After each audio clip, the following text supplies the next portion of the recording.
இந்திய நாட்டிற்கு சுதந்திரத்திற்காக வெள்ளையர்களை எதிர்த்து பல ஆண்டு காலம் சிறை அனுபவித்து தன்னூர் நீத்த தேசப்பிதா மகாத்மா காந்திகளை திரைப்படம் மூலம் வந்த பிறகுதான் உலகுக்கு தெரியும் என்று எடுத்து கூறி அவமதித்த மோடியை கண்டித்து வருகிற இன்று குமரிக்கு வருகிற எதிர்ப்பு தெரிவித்தோம்.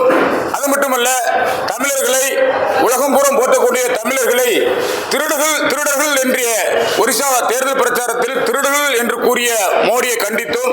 அவர் வருகைக்கு எதிர்ப்பு தெரிவித்தோம். எங்களுடைய மாவட்ட காங்கிரஸ் கமிட்டி அலுவலக முகப்பில் அத்தனை கொடி கம்பத்திலும் கருப்பு கொடி ஏற்றியிருக்கிறோம்.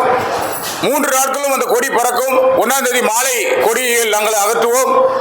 கடுமையான இந்த அறவழி போராட்டத்தின் மூலம் பிரதமரை கண்டிக்கிறோம்.